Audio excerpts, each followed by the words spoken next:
What is going on, Chiefs Kingdom? Welcome back to another episode of The Kingdom Says. I am your host, as always, Garrett Williams, and joining me today is one of my usual co-hosts, Kyle Henning. Kyle, how are we doing today, sir?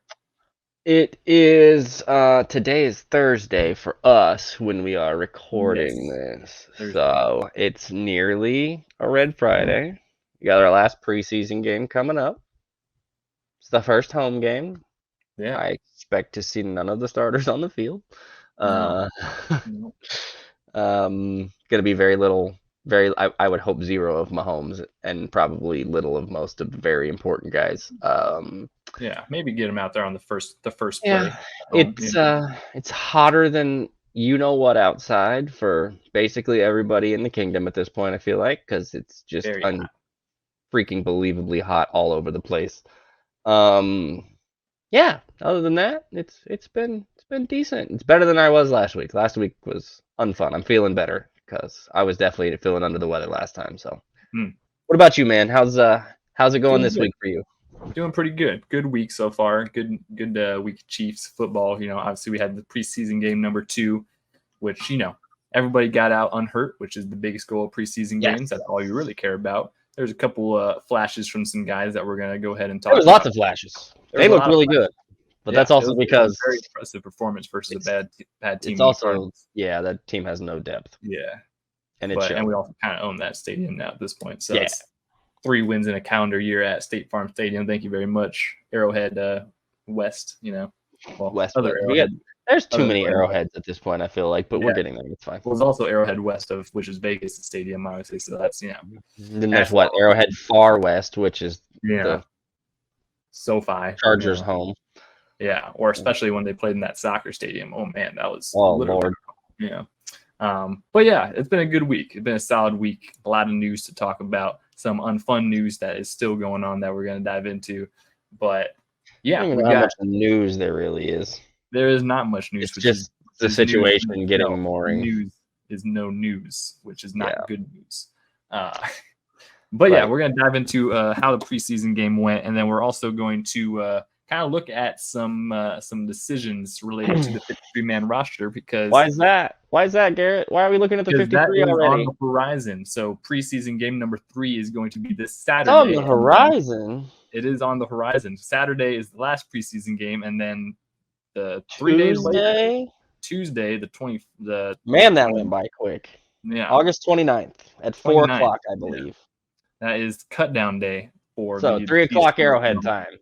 90 players to 53, which is, you know, obviously not a very fun day in the NFL for most guys. But yeah, we're going to kind of see, based off especially this last preseason game, you know, what we kind of see and expect going into preseason game number 3 and who we expect to be on that 53-man roster come cut down day next Tuesday. So with that being said, Kyle, preseason game number 2, we saw a lot of good quarterback play. Isn't that right?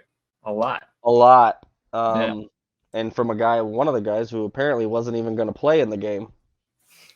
Yeah. That's a whole nother, hey man, they want to compete in the building because Blaine wasn't even going to play. And then Shane went out there and lit it up. And Blaine was like, I'll take the ball, please. Give me the ball. Yeah, I got this. And then he went out there and lit it up. Balled. Yeah. I mean, that's as clinically dominant as you need to ever be in the preseason in a game. Like, that was the only drives they really didn't score on with the ones they got penalties, and a couple of them it is what it is. Preseason, here we are. It wasn't even close. And that's because in the preseason, it's really hard to hide when you don't have depth in the preseason. When you're what your roster depth really looks like. Yeah. And we know that Cardinals organization and that roster is bad, and they are Caleb Williams hunting at this point. They are tanking for sure at this point. Yeah. And so, I mean, they traded Isaiah Simmons today for a 7th to the Giants. Yeah. Jeez Louise. They also traded someone else.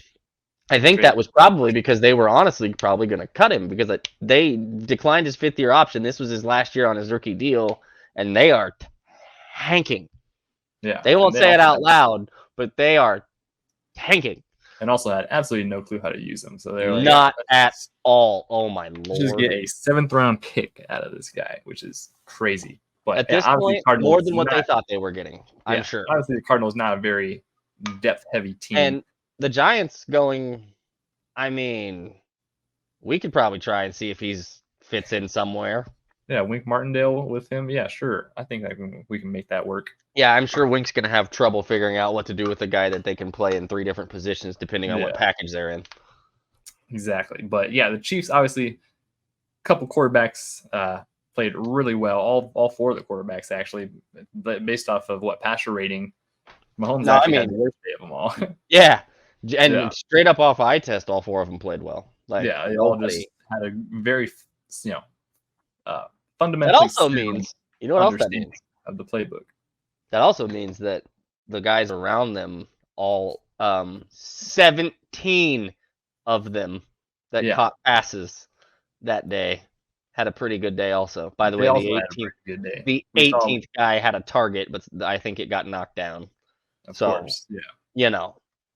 Yeah, there was a lot of, obviously the whole offense was just playing really well. The receivers had a lot of, all of them were playing pretty well. Offensive line was looking good. We still saw a lot of good. We had another focus drop moment from a couple of guys. Early and then they bounced back again. Look, they're kids. I keep calling them kids, but flat out, they're rookies, man. Like, they are. They are this is the NFL. Everybody, college is one thing.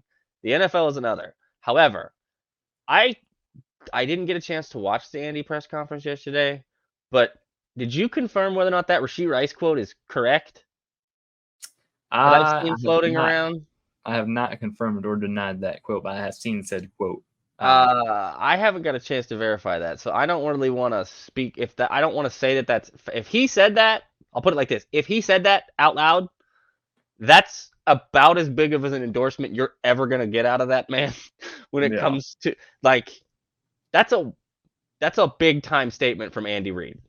Mm-hmm. Mm-hmm. If that came out of his mouth, that's what I will say. If it didn't, and as like I'm genuinely skeptical because it would be such an out of character thing for Andy Reid to do. Like, I do get that. I want the people at home to understand. Like, I'm not saying he didn't say it. I'm saying it's just so out of character, and I haven't had a chance to hear it out of my own ears. If he did say it, that's pretty huge for. Let me see if I can find. What? I'll check on that while we continue. Yeah. We'll circle back to that. But yeah, the quarterbacks played really well. First question I think that we have here, obviously with 53-man cuts coming up very soon, the quarterbacks that are going to stay on the roster.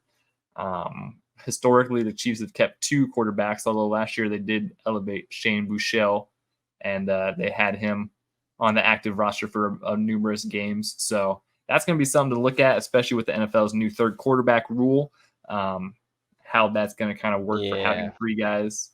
Not confirmed. Total. That's what I thought.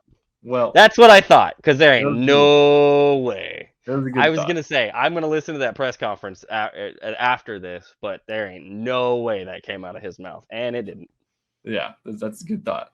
Good to know that I am corrected in being skeptical of that quote, because I was like, Yeah, but the quarterbacks, they, I think there's going to be a question of whether you keep 2 or 3 quarterbacks. I don't think there's a question. I think we're over the question. I think we'll get to that in the 53 conversation, but yeah.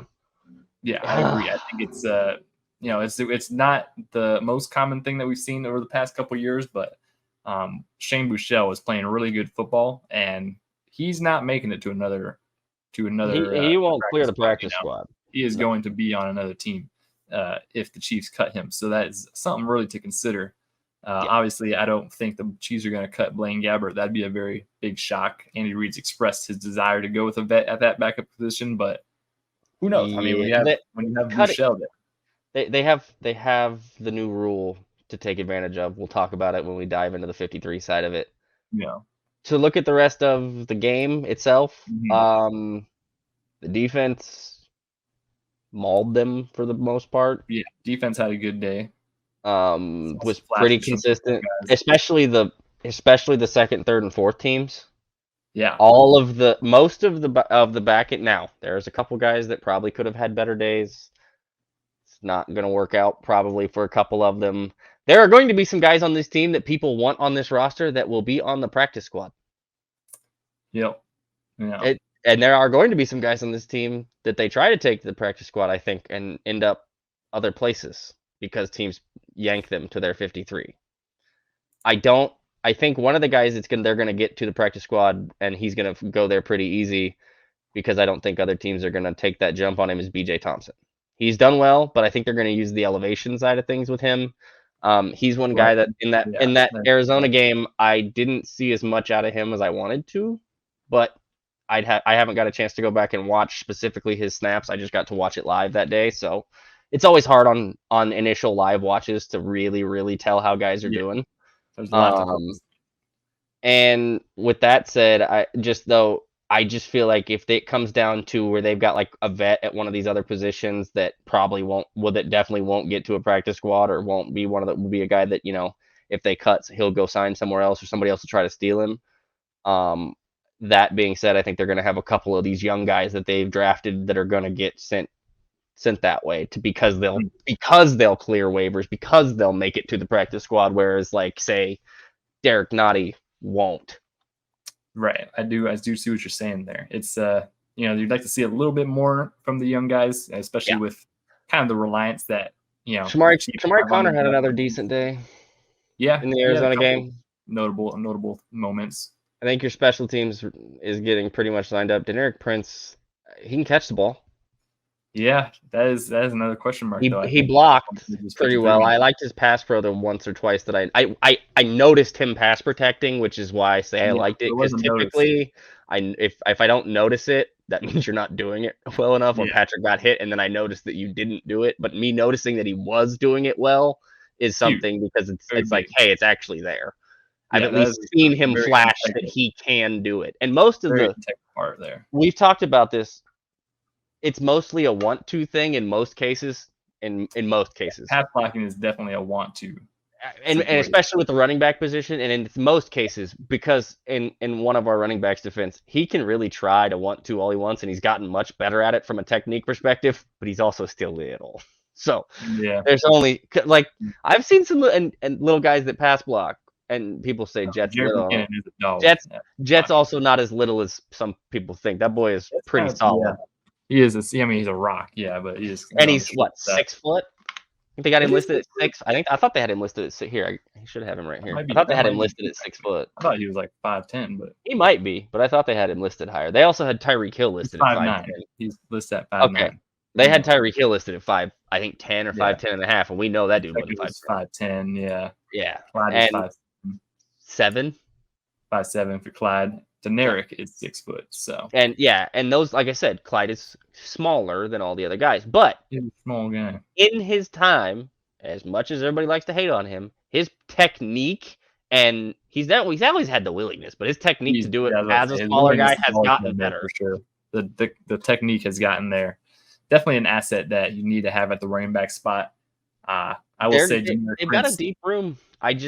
They do have a deep room with the running backs. There has been a new name in the clubhouse to potentially fight for a spot. And that's where it gets a little sketchy because he had a very good day. LaMichael Pirine looked very good again in Arizona. He had some really good moments, had some really good runs, which is a big thing. And Dave Tobes said that Deneric was going to have to make the roster with special teams, which we know because that's what happens when you're guys like that. And he's not been returning. They don't seem to like him as the punt returner right now.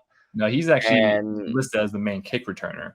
Or as this is the thing. And I don't think they were using him too much. Yeah, they didn't use him in Arizona as a returner hardly at all. A lot of ISM.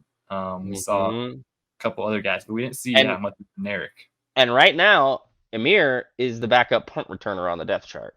Yeah. With Richie as the backup kick returner. Now, they haven't updated the depth chart because Nico is still third, but they also haven't put Nico on any IR or any of that stuff yet. Yeah. So they're waiting on probably Tuesday, because why do it when you don't have to or whatever, but probably. Yeah.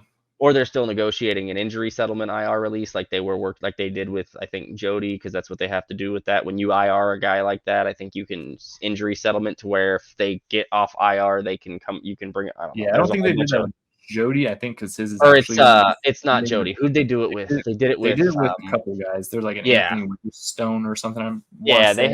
they have, and they've done it in the past too. I think they did it last year with Marcus. No, it wasn't Kemp. They did it with somebody else last. They've done it a bunch with the IR Yeah. stuff, and that's how some of the injury settlement stuff works with some of these guys, because I know they can always come back with a signed contract. There's a whole bunch of weird rules when it comes to this. Yeah, I've seen it around the league. There's just injury settlement. They get free, and then they can come back if they're yeah.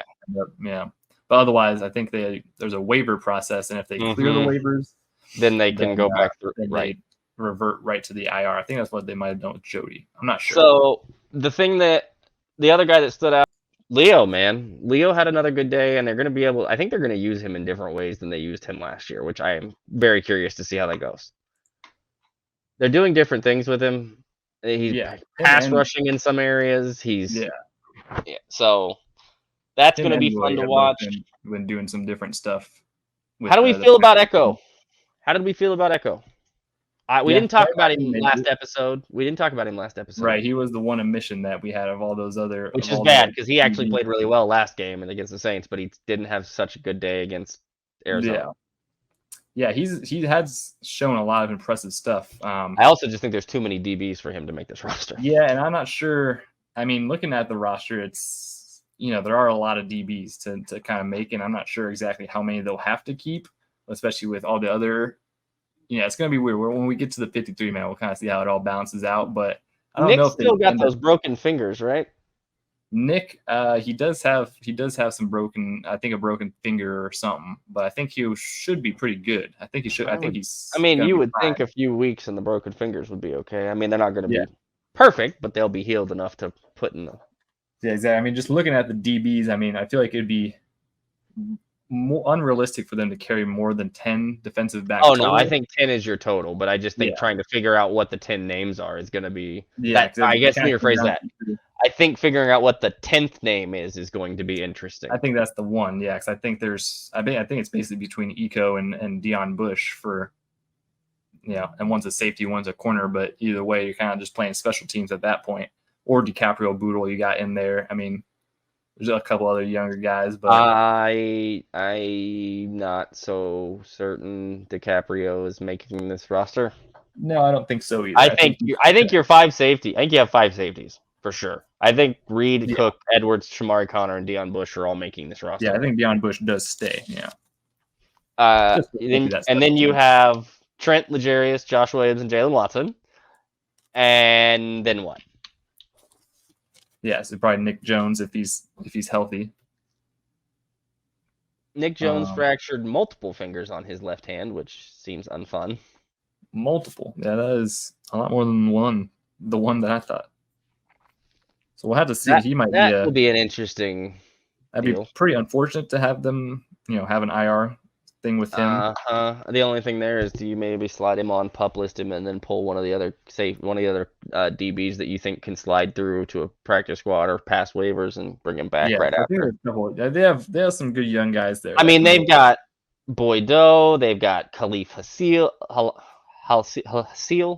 right? No, I think it's Hasil. They weren't pronouncing it with the L's like traditionally. We got Lamar Jackson, of course. Which, DiCaprio is there. Deron Lowe, Isaiah Norman, Anthony Cook. They've got a bunch of guys back there. And also, most of them are really young, and they've played pretty well. So it's going to be interesting to see. I think, and we know this, special teams is going to come into a large factor here of which one of those guys is the most important. Dion Bush is definitely going to get a nod. That's why Dion I don't even think is a question mark. That's why I think he's the 9th guy, and then you're just trying to figure out who's the 10th. Yeah. So or maybe they even just keep 9 and they have an extra spot somewhere else. You never know how it'll kind of balance out. But that's a little bit of the 53 on the defensive cornerback side. Defense definitely had a solid showing. Saw a little bit from King Felix Anodike Uzama. He's flashing. He is flashing. He's showing a lot of good stuff. I talked about it last week. I just would like, Yeah, but flashes are there, and if you They can, were more consistent this week, but I also think the level of competition wasn't as it's strong. not like the worst situation for him. I mean, if you pull him in as a situational pass rusher, which he's going to be the first year, like you're going to be okay. Now, obviously, with the lack of a couple other guys on that D line to start the year, it might get he might have to get thrust into the fire a little quicker. I think everybody's a little bit overreactory because I think George and Mike, barring health, will be able to play 3 downs apiece. They both have the stamina. I think in that aspect, George is dealing with what sounds like a flu bug, so let's hope he gets over that quick. His stomach. Andy said he was dealing with some stomach, but they don't expect it to take very long. And I'm like, that sounds like a flu bug. Thing we're used to. Yeah, that's not the Frank thing. Everybody take a deep breath. Come on, everybody calm down. So, but let's not. I know that it's only his second year, but he turned it a corner down the stretch back half of that season, and he did not hit a wall. He actually accelerated in the back half of last season, unlike most rookies. So I'm less concerned about the DN situation than I think a lot of people are, because I also think inside out so much, and then I think people sleep on Mike Dana hard. So yeah, Mike Dana is going to have a big year again, and they have Malik Herring there. You've got, I think there's a couple guys like Danny Shelton who might make an actual run for the roster. I don't know that Malik isn't on the practice squad again this year. I don't know. With Menahue off the first 6. That's maybe the only reason. That's kind of why I would lean that way. But I don't think you're going to see him on the field much. Yeah, I'm not sure. You're definitely probably not as much as Felix. I think you'll see Felix some. Danny Shelton that probably makes this roster. Turk's on this roster. Like Turk is going to make the roster. They're going to have more defensive tackles that they kind of inside out guy that you can use. Yeah, Turk. Let me rephrase that. They're going to have more defensive tackles because they've built this defensive line, like I've been talking about for multiple years now, to be just a kind of bunch of dudes that pretty much all look the same, except for the big boys that they have. Yeah. They have a couple of just monster space-eating humans, although both seem to have, one is pretty damn athletic for how big he is, getting Keandre Coburn. And Danny Shelton is moving and seems to be down weight quite a bit and looks different. He was like, I am going to make these Cardinals pay. He's a guy that Danny Shelton, but he looks different than last year, because we talked about him last year. I was hopeful for him last year when they signed him, but he looks different. He seems to be playing different. He was flying around and 8 years. He's 30 years old and he just has this juice still. He looks better than last year. Yeah, it's a big cliche to say it, but I loved him coming out of Washington 8 years ago. I think that was the same draft that Marcus Peters was in. I think they were teammates. Yeah, so that was one of those things I was like, man, this is a really good guy. And he's had an up and down career, but now he's all of a sudden flashing with some juice, and I think he has a legit shot to make the roster. So that's good to see. Good to see a big body that can fill Marcus space. Peters. Yeah, especially with potential lack of other space. Well, and they're athletic. They're getting that's insane to say, but Danny Shelton for 300 and whatever pounds he is, 45 listed on the website. Yeah, but he was way closer to 4 bills last year than that. I think he's gotten 370 before. Yeah, and with him and Keandre Coburn can move for a big boy. Yeah, he's Turk Wharton can move for a big dude. I mean, he's not super big. He's like 290s, but still. I know that 290 is small, but still a big guy who can move pretty well. Yeah, and then you've got so this is where I think, and I've talked about for a while with the Spags defense, where he wants a whole bunch of guys all the way across the D line that are all pretty similar, and they can interchange them in and out, and they can move them all over the place. Feller. Come on. I don't know that you have to carry as many defensive ends, because I don't think there's as many guys in the defensive end room that are going to make this roster. Yeah, I think really when you look at 53-man roster predictions, you really just call them all defensive linemen. How many defensive linemen are you keeping? This is the way Spags builds defenses. Yeah, your DBs and your D-line are what are the positions? Yeah, besides Derek Nottie and Danny Shelton, everyone's just a defensive lineman. I mean, Keandre Coburn's big, but Yeah, He's a D I mean, you lineman. can call him a defensive tackle, I guess too. But yeah, He's a D tackle, but he's a D lineman. Like those are their they're all the three. D linemen. Yeah, Those are the three guys. If you had to throw a nose tackle in, you're picking one of those three dudes. right. Yeah, if you had to say you are NT, like yeah, you are the nose tackle. There you go. And that's funny because Derek Nottie used to be Derek Nottie. Yeah. Now he's, I mean, and he's probably making this roster as one of the, and he's probably the starter in that slot until somebody takes it. But again, comfortable. I think they're comfortable. Derek Nottie, he's looked more like Derek Nottie from last year, or not last year, but the year before. He has an extra step. I don't know. It'll be interesting with this D line room because of the suspension and everything else and all the other stuff. And I guess we should talk about the other things so we can actually do this 53-man prediction. Let's talk about the other things here real quickly. There's a couple of other things, and like we kind of said in the intro, not much news, but that is news on these fronts.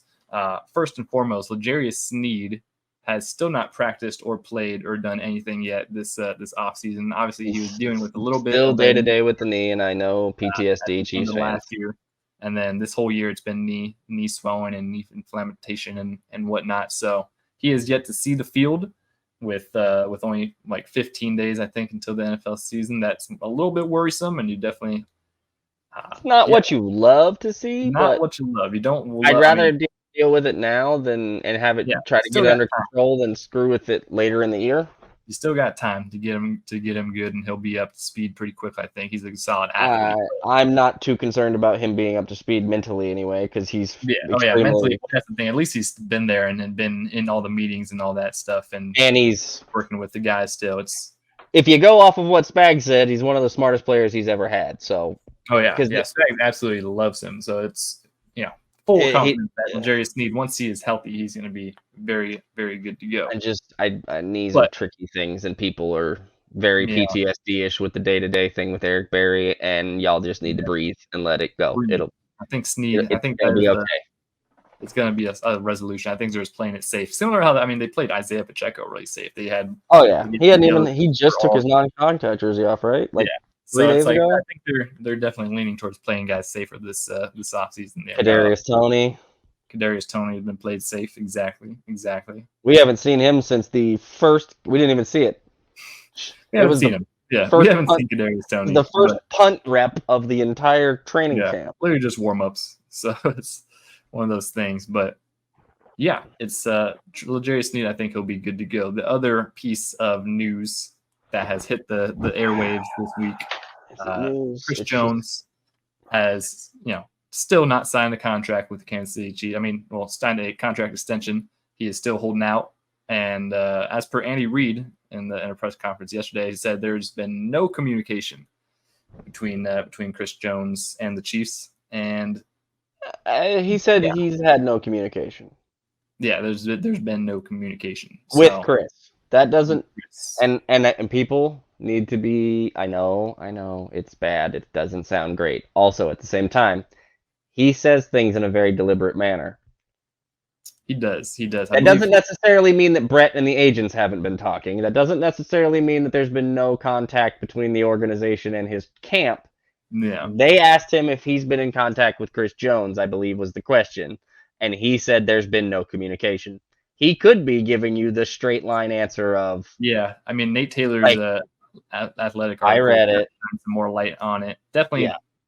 It still didn't seem like the most positive.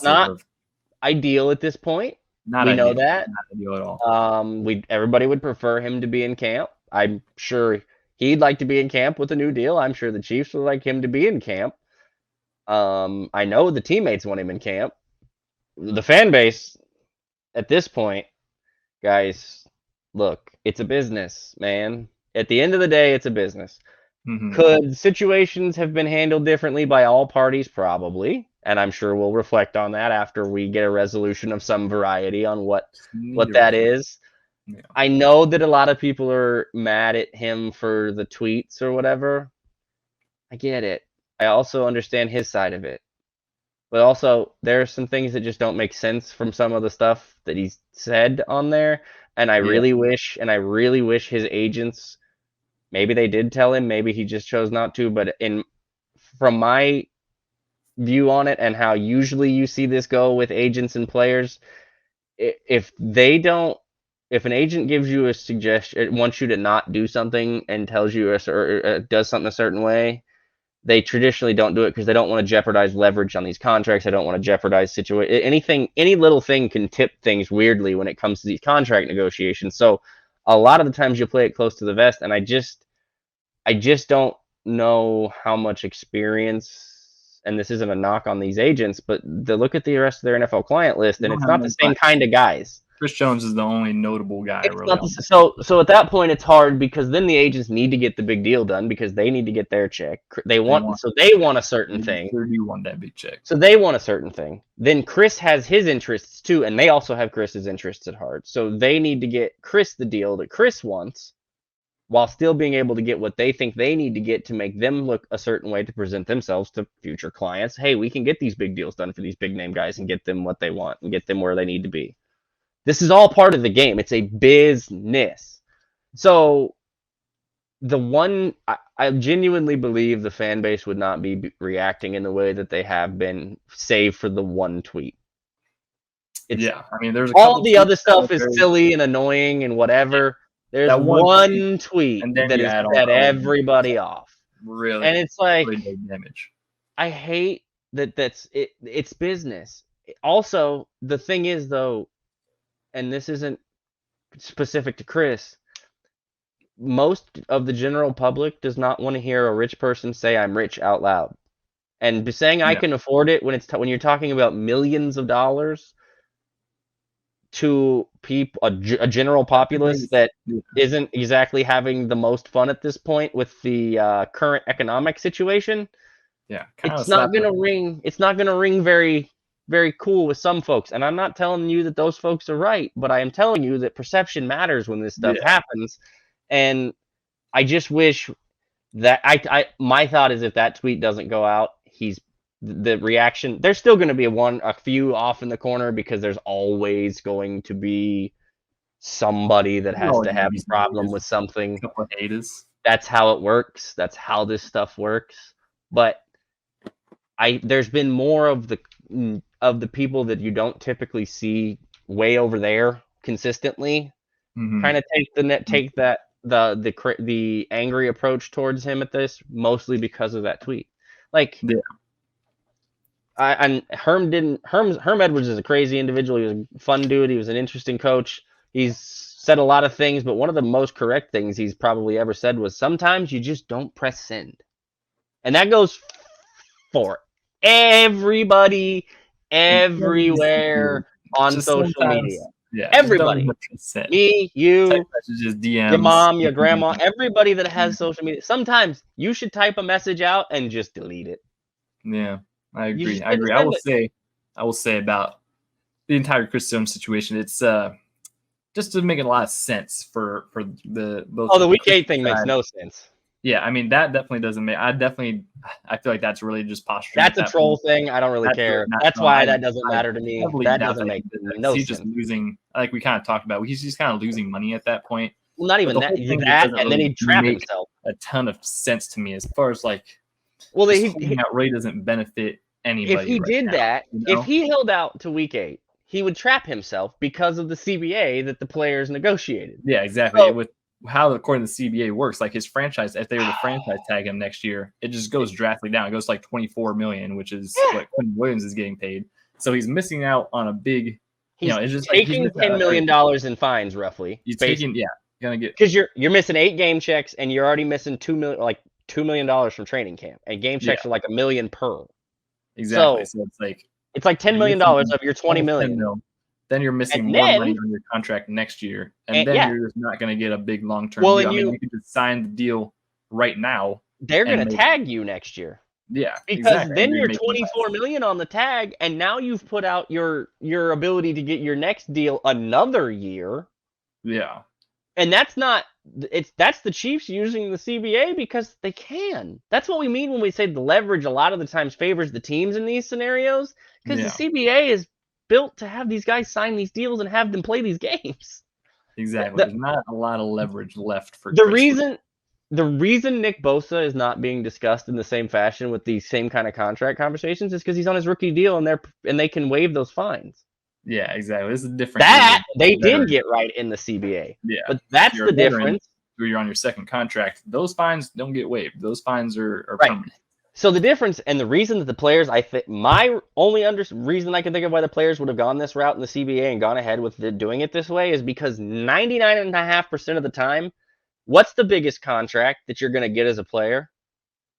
The second one. Contract. Yeah, that's the one that you want to cash in on. Not many guys make it to a third big contract. 3 contracts in the NFL, especially 2 big ones, is very rare. Very, very rare. And obviously Chris is trying to do that. I think the big problem now, besides all the how did you phrase it? I'll tell you, it's Chris wants a guaranteed number. Yeah. That he really wants. Negotiations, the unfaithful. The agents want an AVV number. I don't even know that they're unfaithful, but the agents want an AVV number because they need to save face or have a certain not save face, but have a certain presentation. Mm-hmm.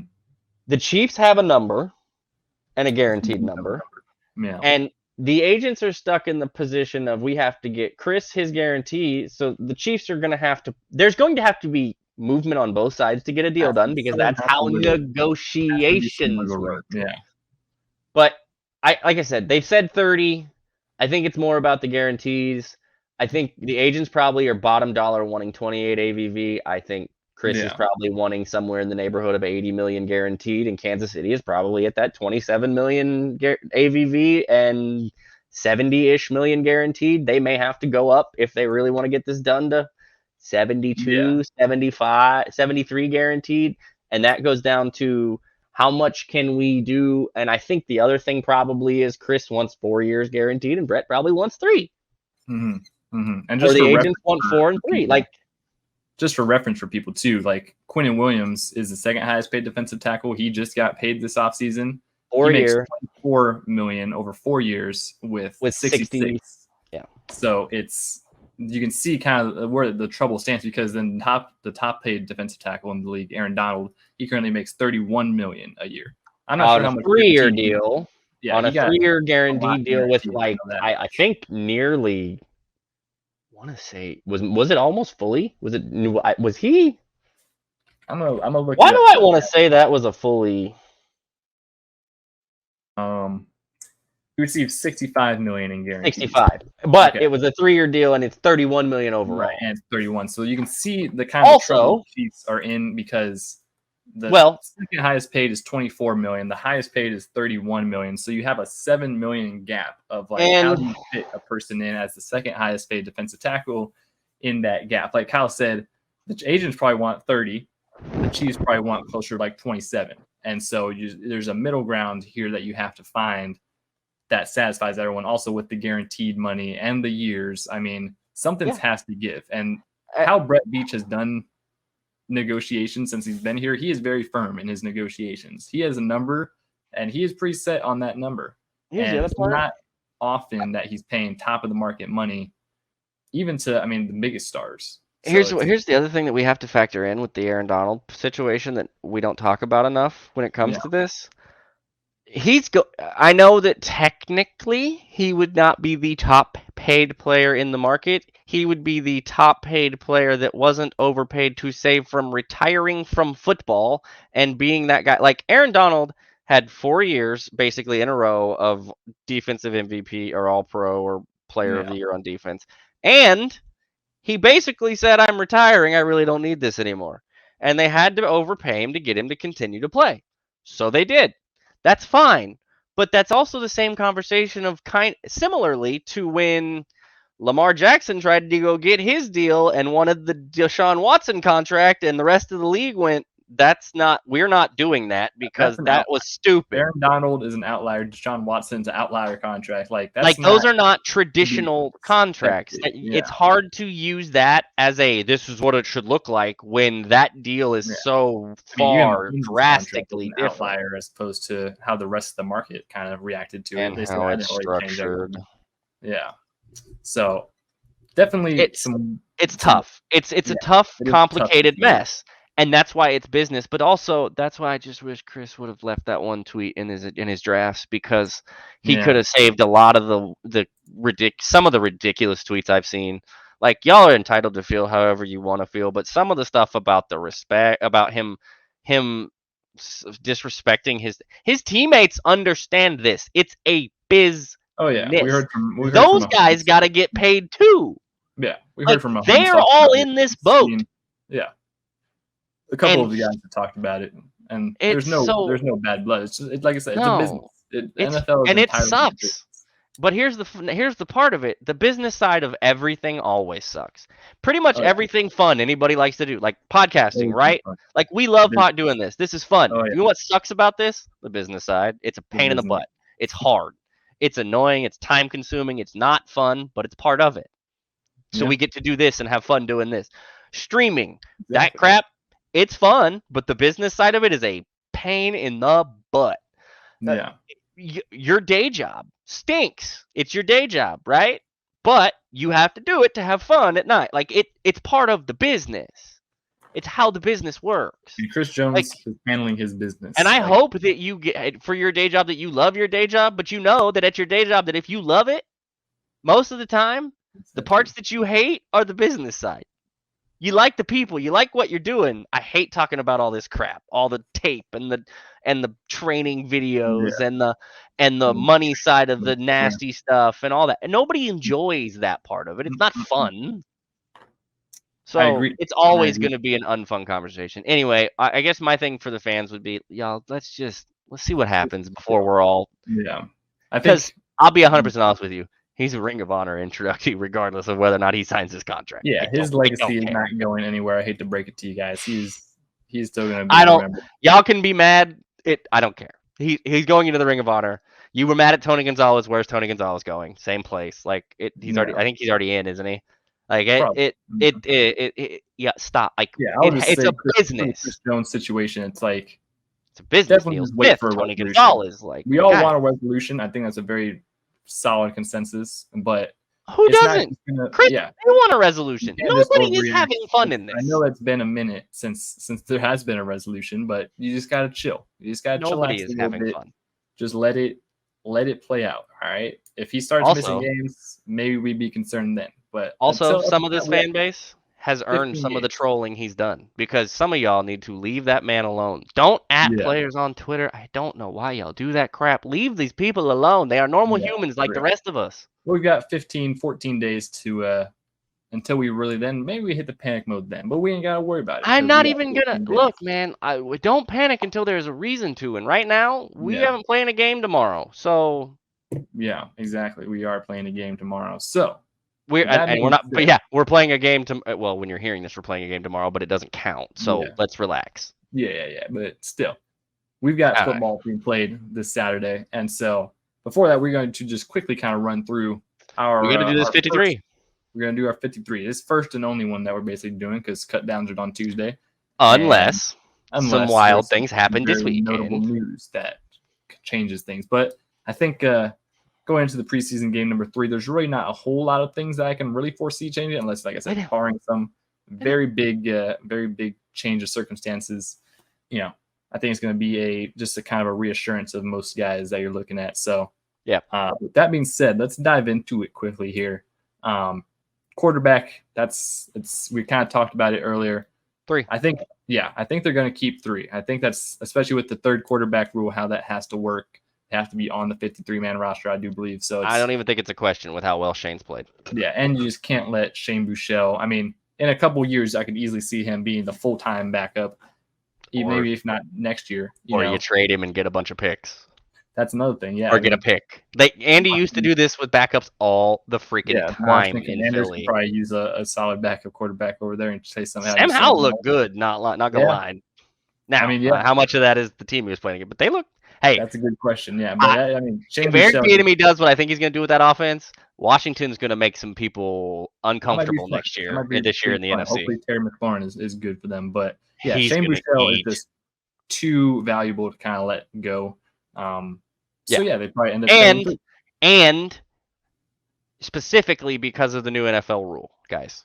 That is a big. If you carry 3 quarterbacks on the 53-man roster, you can have one of them active on game day that does not count to your game day activations. It lets you take advantage of a bonus roster spot. Exactly. And when you have a wealth at that position, which is never a bad thing to have in the NFL, no matter who the guy at the front is.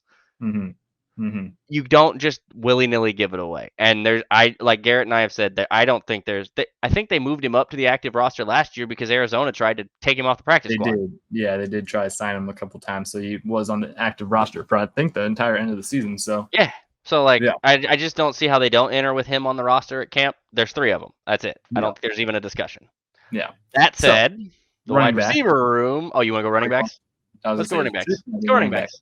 Yeah. So we've got, I think, 3 obvious ones. You're getting 4. Who's the 4th? We're gonna keep 4 running backs here. Isaiah Pacheco, Jerick McKinnon, Clyde Edwards-Helaire are all going to be on the first 53-man roster. Now, if something crazy happens and Clyde maybe gets traded, that's TBD. But he is going to make the 53-man roster. The Chiefs like him a lot more than the fan base does, guys. Just so you guys know. That is saying something. That is, yeah. So that 4th running back spot is really the biggest one. I believe that they will keep 4. They did it last year. They did it last couple years. Between Deneric Prince and LaMichael Pirine are the two notables. Deneric Prince had the lead for most of the training camp, and then LaMichael Pirine had a very big game. This past Cardinals game. And we didn't see Deneric on special teams a lot in that Cardinals game. Yeah. And we didn't see Deneric. I think Deneric got reps after LaMichael did in the game itself. I believe, LaMichael did. And it's like, and LaMichael Pirine, man, is a different cat than he himself. I mean, he's a 4th-round pick only like 2 years ago. He's also a different type of back than you really have at any of your other 3 running backs, and I think Deneric Prince imitates a couple of your other guys in some areas a little too much. I also think Deneric Prince is probably an easier get to the practice squad, like we talked about with some of the other things we're going to get into here. I think he's probably easier to slide to your practice squad, and you can use some practice squad elevation sometimes on games. You can do that, and then running backs get hurt in this league all the freaking time. So he could end up start on the practice squad, and by week 8 be up because somebody got dinged up and whatever. And that could be on special teams or in the backfield that gets dinged up that he comes up for at that point. So I think you're 4 just because of what we've seen, what they did, and what he did on the field when they gave him the opportunity. I think your 3 are the 3 guarantees, and then LaMichael. Yeah, I think LaMichael Pirine is very likely to make this roster. So it's definitely between those 2 dudes. I don't think Jerry Onely's done enough to hang around. No, I think he'll probably end up making the practice squad anyway. Probably. I don't think he's going to make he's not done enough to make the no real chance to think of him making it. But yeah, LaMichael Pirine, I'd say, is RB4 for this year. Congratulations. Yes. All right, moving on to wide receiver here. That's been kind of the notable one.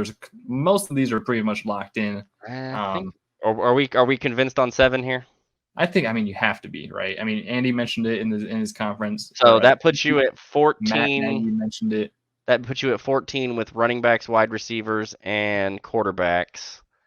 They're going to keep 9 or 10 offensive linemen.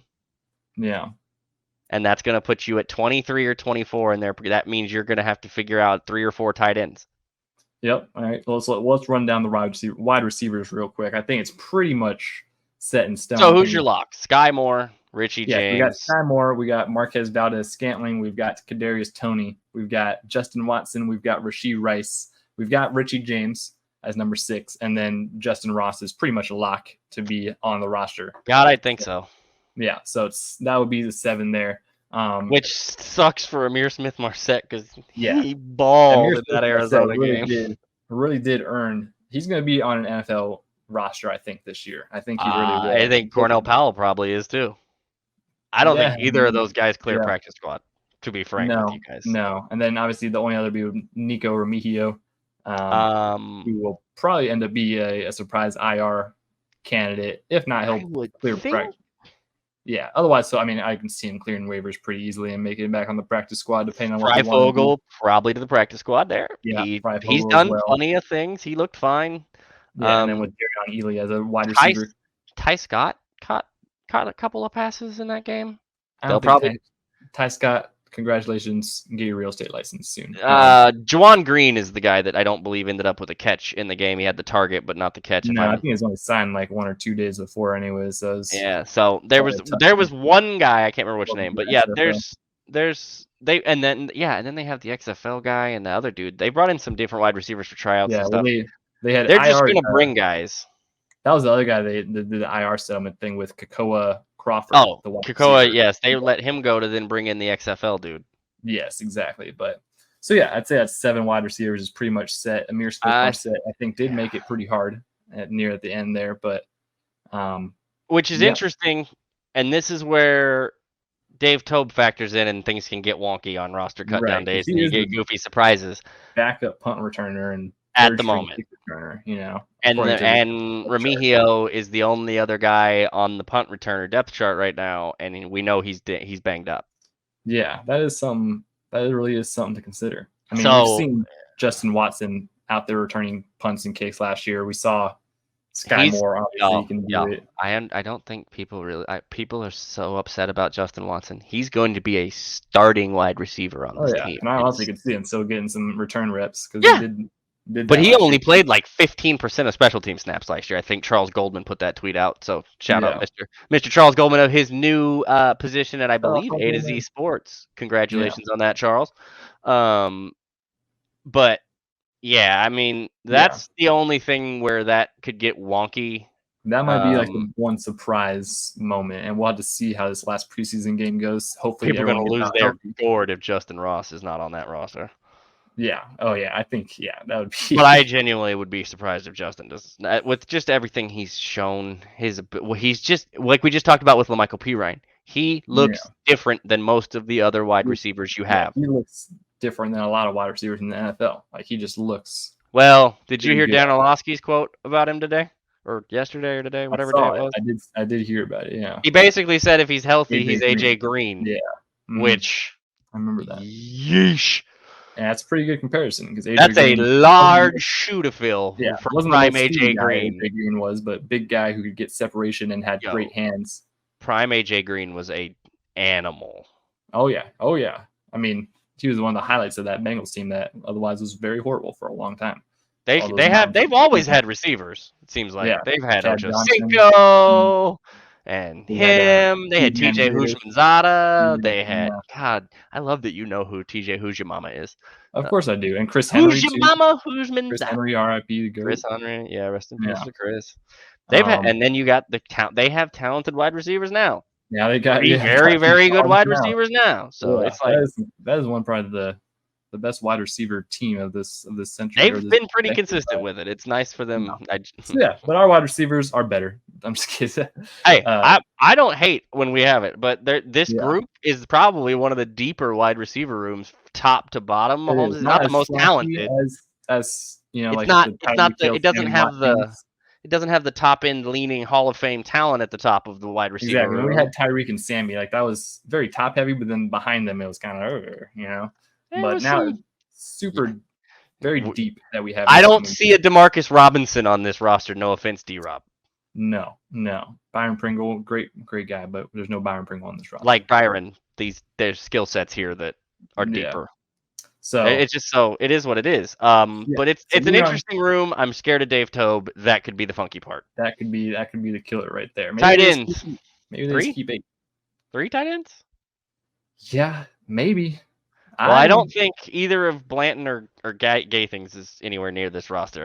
The only option is for the 4th would be Bushman, and I'm almost leaning a different way. I almost lean 2 tight ends. I think I'm convinced. I'm kind of on that roster building strategy. No chance. Who knows if it happens or not? All right, who knows? We saw some surprises last year that kind of made us think. I would lean towards keeping Kelsey and Noah Gray. Letting Blake that's happening. There's no way. Letting Blake Bell go for, just a couple days, staying in Kansas City. You're not going anywhere. You're getting called back soon. All right. But just 53-man initial, he gets cut. And then Matt Bushman, he's made a pretty good case to make into the roster. I just don't quite see it happening still. I don't know that you're ever going to see Andy Reid with 2 tight ends and no fullback on his roster, but I'm telling you, even for an initial 53 move. Yeah, no, I agree. It would be surprising, but we've seen some surprising things. I am near convinced there's guaranteed 3 tight ends on this roster, and it's Yeah. the 3 I mean, that I'm are not. Yeah, listed. I would say 3 tight ends is more likely. I would have but- agreed with you if we had not had as many guys go towards that injury slash suspended slash some of these guys have gotten hurt. They're going to have to do some different Yeah, things with I mean, them. if Jody was still on the team, you would automatically say it was 3. So that's Yeah, and then that's where you can do the Blake Bell thing. But I think with no Jody, I Yeah. just think it's a Losing straight Jody, 3. It's I think not. it's just a straight 3 for them. I don't know how they. I don't think you'll see him do 2 there, unless Brett just sells his butt off to Andy and makes sure that Blake is literally locked in the Chiefs' basement. Yeah, I mean, I could definitely get behind that train. I'm just saying, I still think that's a possibility. I think that's a more likely possibility than 4. If you have a few dollars and you can find a line, Garrett, I bet I would take that if I was you, because I bet those odds are pretty Yeah, large. if there was a line for it, that's I not would going to be the sprinkle case. just a little sprinkle on that. I would Yeah, just that sprinkle one would be one of them plus 5,000, Yeah. plus 7. Yeah, that one would be Just have to way up sprinkle a there. little bit on there. So, but yeah, we'll say for all intents and purposes they keep 3. So that gives you, like I said, 3 and 3 with that makes 6. That would be 7 wide receivers is 13. And the 4 running backs would be 17, which means we're probably keeping 9 linemen, and I really think that's where they go. I don't think they're keeping 10. Which is because I think they can probably get. Last year, didn't they keep 8 last year? They did some weird thing with losses. I think that was 8 because, but I think it's 9 this year, and I think it's because one of those guys they can't get to the practice squad. But I also think there's a couple guys that they do have that are going to slide to it. They're going to keep your starting line, maybe one of the best offensive lines in football. Donovan Smith, Joe Tooney, Creed Humphrey, Trey Smith, Jawan Taylor. You can go ahead and put those bullet points where they go. That's your starting offensive line, and boy, do they look good. One of the best that we've probably seen in the Mahomes era. Well, across the board, talent wise, floor wise, that's the best. That's the best line he's played in front of. They stay healthy. This team's going to be just fine on offense. Exactly. So that 5 is guaranteed. Nick Allegretti. He hasn't been hit in 2 games. Yeah, exactly. I know they only played like 8 drives, but he hasn't been hit in 8. That's crazy in the NFL. Yeah. So Nick Allegretti, pretty much a lock to make. Yeah, that's done. Yeah, he's going to be the interior offensive lineman backup. That's done. Because he plays center, he plays left guard, he plays right guard. So really, if they wanted to, which I think what they did last year is they literally just had him as their backup interior lineman and just let him play everything and use the game day elevations. Who knows how it will go this year? Backup tackles. What are you thinking here? It's not even the tackles. So they've got Prince Tegawanogo, Wanya Morris, and Niang, and some folks think Jason Godrick's been the best of the backup tackles, which is something. They've got tackle depth. I also think you can probably get Jason Godrick to the practice squad pretty easy. I also think you can probably get Wanya Morris to the practice squad. He maybe not. I don't know. I think you probably run a higher risk with Wanya than you do with say. I think so, but I think you'd probably run a higher risk with him than say Prince. Yeah, and I think he's they've snapped him more than Prince. They've snapped him more than Prince, and they've snapped him on both sides. Yeah, I would kind of lean. So I'm a little curious. I think he's probably your swing tackle. That's where I'm leaning with Wanya. Lucas Niang being the guy to the practice squad, only because of his availability the past couple years. I'm leaning Wanya as your swing tackle. Yeah, seriously. I also don't know how many interior guys they keep. Well, yeah. So in my head, I think they keep Prince and Wanya, and then I think they'd have Niang go to the practice squad because I think and honestly, even if Niang gets signed, I might not even miss him that bad, really. I mean, if I'm being real. But you keep him on the practice squad, see if you keep on developing. But yeah, Wanya can play your swing. I think Prince you want to have at left as a backup left tackle with what we've seen. What do you think of Mike Caliendo? Is he going to make this roster? Mike Caliendo? Yeah. He's you've got Caliendo and Kennard inside too. Yeah, those are the two fighting for it. Gary and Kennard's shown improvement at the guard spot. Mike Caliendo has also showed. I mean, the past 2 years he's shown. They're so damn deep. It's ridiculous. He really deserves to be on a roster. And Austin Ryder's probably not making this team. No, he'll be on Sebastian. They can only keep 9. I don't know where you go here because you're going to have to keep at least 2 tackles. Yeah, and so I'll throw this out. I think they keep Prince and Wanye. I think they keep Nick. And then between Kennard and Caliendo, it's kind of a coin flip to me, honestly, because I think either of those guys. I think you're keeping Caliendo because I think you can get. I don't think you can get. Well, I think they might both squad. clear. I think they can both get him on the practice squad. Honestly, Caliendo is an undrafted free agent, and we've seen a lot of good stuff from him. But I don't know how. And then dude, Kennard, I'm so gun shy this year with this team. No, I feel you. The rest of this league is finally starting to try to pick and poke it. They are paying more attention to this. And now that Eric Bieniemy is looking for anything that wore a Chiefs logo ever in Washington. Yeah. Doug Peterson is doing basically the same thing in Jacksonville, although I did like taking Juwan Taylor from them, which was quite helpful. Yeah. You've got the Colts, who Chris Ballard was a Chiefs rep at one point, front office underling at one point. Kafka and the Giants. Kafka's in New York. I mean, there's a lot of this tree, and there's a lot of like-minded personnel teams from that perspective, from the Reed program, and teams are starting to try to come pick players because they can watch film on all this. They can see all these tapes and these reps. They sure can. And they watch those preseason games. You don't think that's what these scouting departments across these front offices league-wide do? Is watch these up. That's why they say if you're on that second, third, and fourth line, or fourth string, you're always playing for a job. That's why there's teams always watching. So, when you win as often as this team has won, and they consistently have depth at what appears to be offensive linemen that seem to function pretty well, teams are going to come calling because tackle play is hard to find in this league. Yeah, that's where if you're saying that you think you can get both of them to the practice squad. I think you keep Tega, Wanye, and Lucas and slide Darian and Caliendo both to the practice squad and keep Allegretti as the 9. That really I think because Niang can swing inside. If you have to put Lucas inside or Allegretti can play everywhere, and also you have the game day elevations where they're probably going to keep. I think if you probably asked Wanye, he could probably play guard too because he's playing with guys with Creed who he played with, and they can. I mean, in an emergency situation, you would probably have him, but either way. Like I said, I just based on we're going to get wonky on the defensive. We're going to get wonky on the D&D tackle thing. We're going to get wonky on the defensive side. I'm telling you, this offensive line and this tackle play and how important tackle play is in the league and having depth at it. Yeah, I don't know that they don't keep those 3 and Nick and try to get the other group to the practice squad.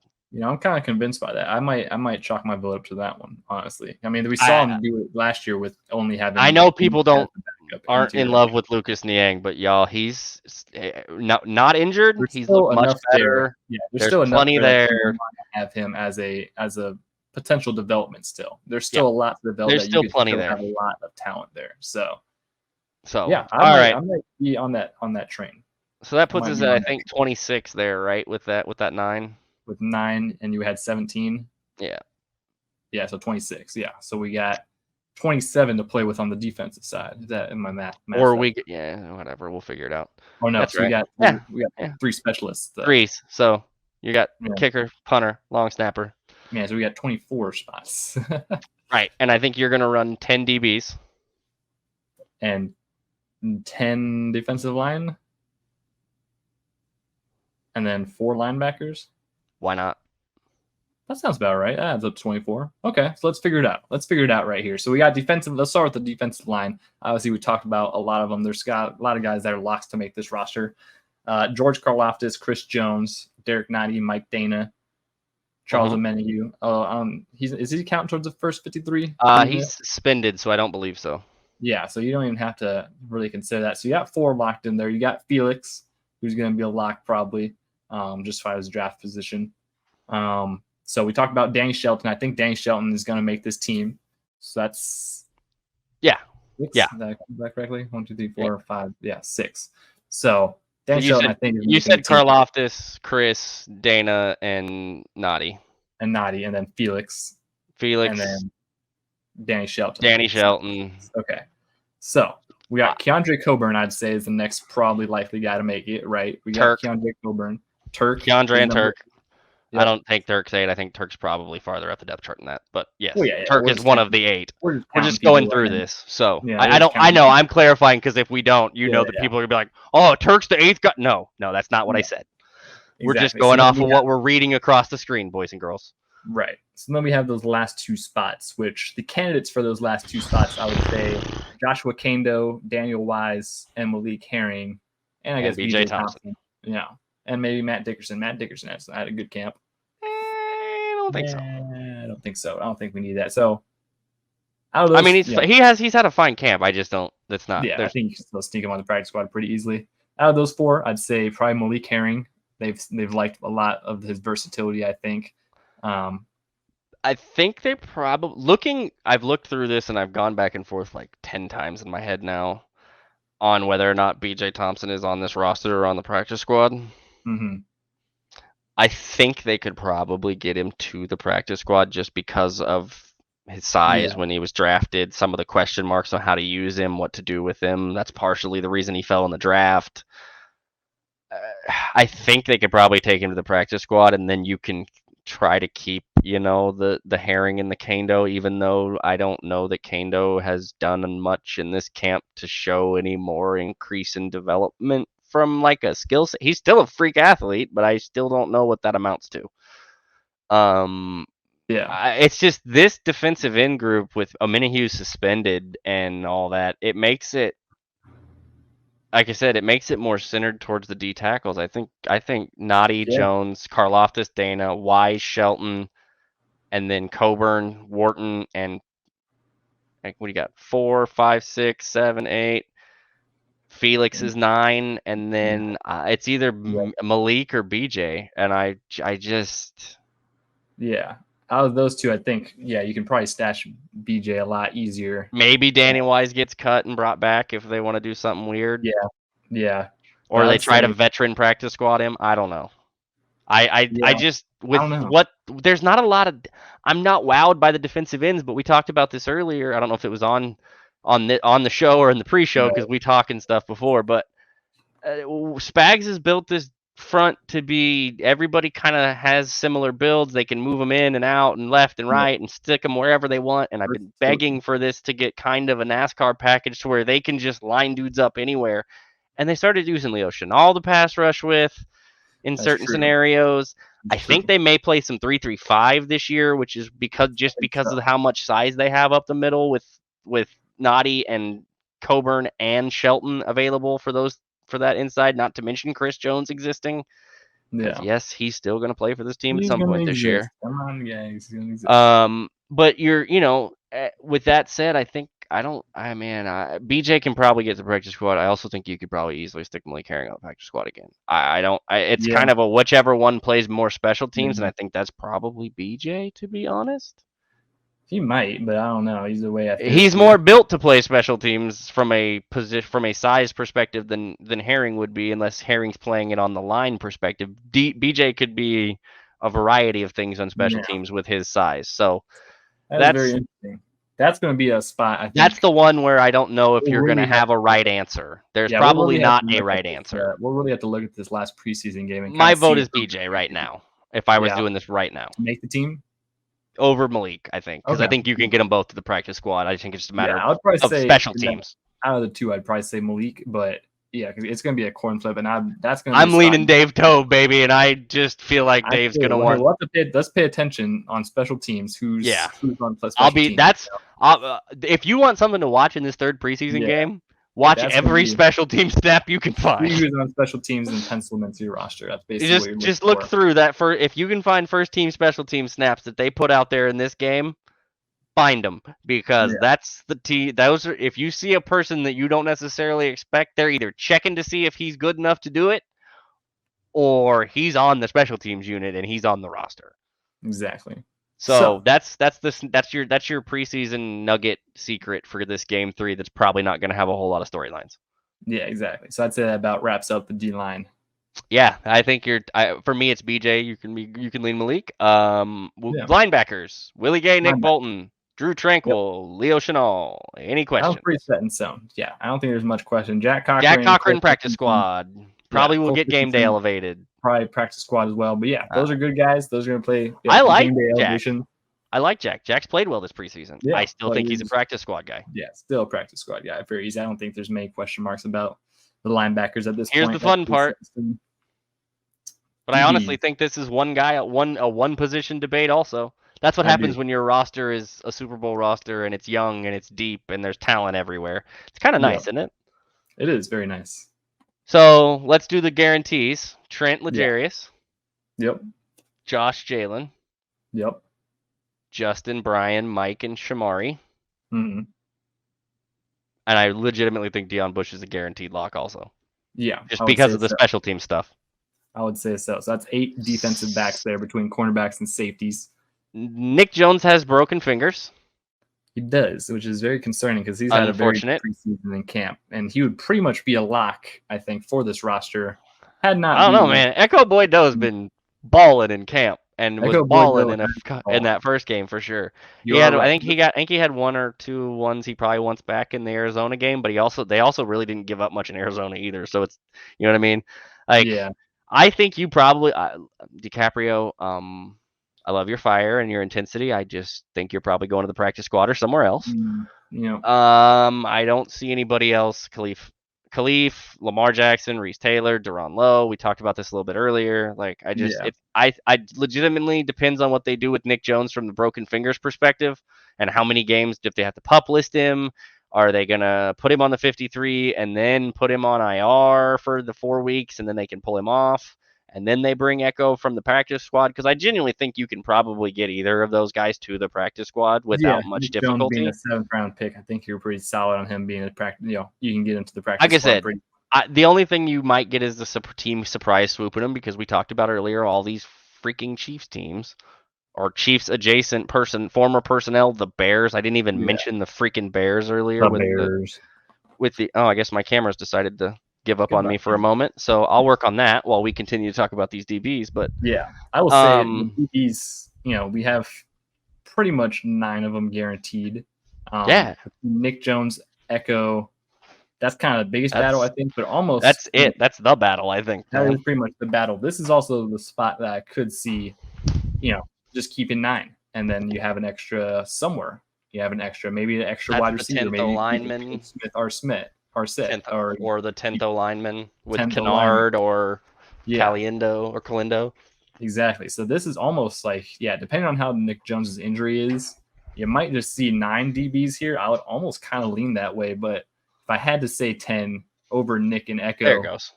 There we go. We're back. Over Nick and Echo, I don't know. Echo does kind of have that spunk to him, and it'll be interesting. The big thing, especially your specialists, Winchester, Butker, Townsend. Boy, I'm glad we had that conversation. They didn't even sign a single other kicker or punter this preseason. Like not even for I don't even think there's another long snapper in camp either. No, so there's those 3 can just go do their thing on the side. We don't got to worry about them. So that pretty much wraps it. If that group is in that group, if you have a special teams like this, your specialists, I believe the quote for most special teams coaches when it comes to the specialists grouping is if it ain't broke, don't fix it. Exactly. And that's one of the best in the league. So with that being said, we are good. We're good to go here, I think. Everybody ready for Saturday, I hope? Yeah, definitely. Got a couple things to look out for. You got stuff to watch. You're gonna have to. You have to really want to watch. I'm not gonna be. If you're a Chiefs fan that's just a Chiefs fan and you're ready for the season to start, I absolutely get it. You can also probably stop listening at this point. Not telling you to stop listening to the show, but if you don't care about legitimately digging in deep to this, you probably don't need to continue at this point for this rest of this episode. We know who we're gonna see. Snaps for the Chiefs. You want to watch, like we talked about, the special team snaps. Pay attention to all special team snaps. Punt, kick return. Watch the backup O-line. See how they play.